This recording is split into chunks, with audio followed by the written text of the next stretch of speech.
Once I had wings.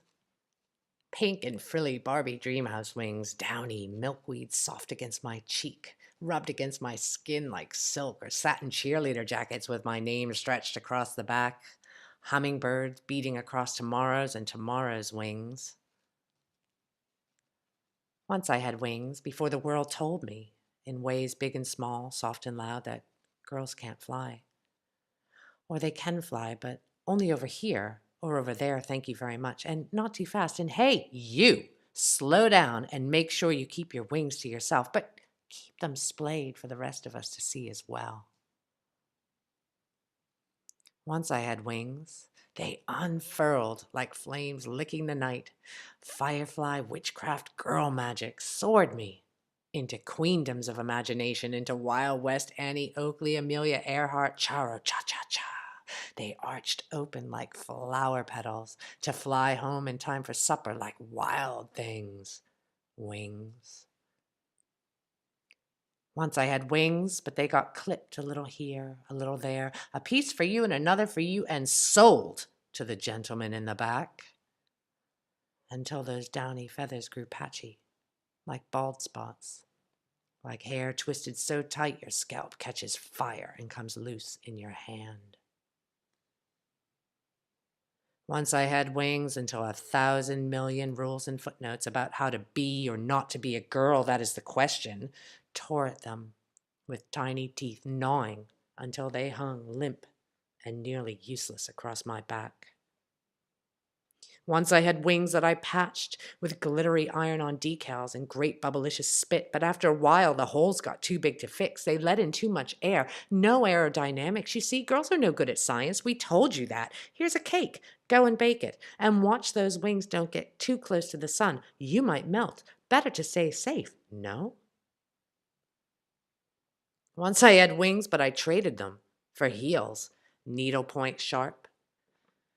I traded in soaring for hobbling over cobblestones that seemed designed to trip me up. Run, run as fast as you can. You can't catch me. Except you can.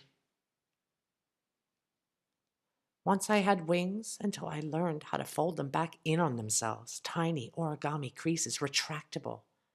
Not to take up too much space on sidewalks or in conference rooms, on bar stools or subway cars. Once I had wings, but after a while they atrophied, neglected, like an appendix or vestigial tail. I didn't need them.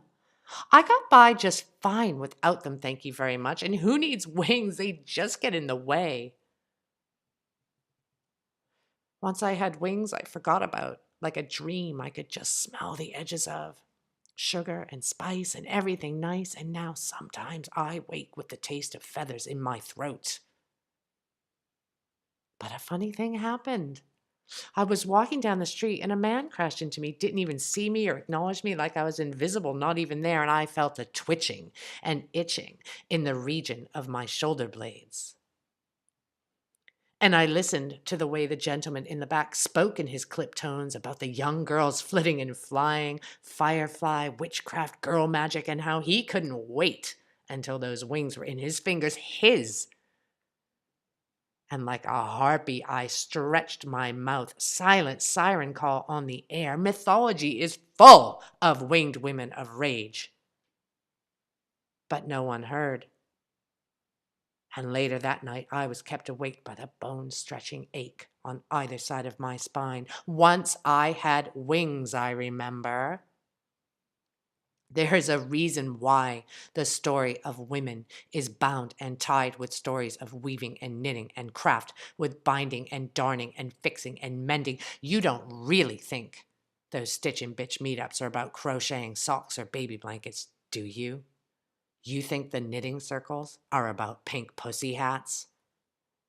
They are times to heal, to knit and purl the holes in ourselves and in each other, to fix our wings.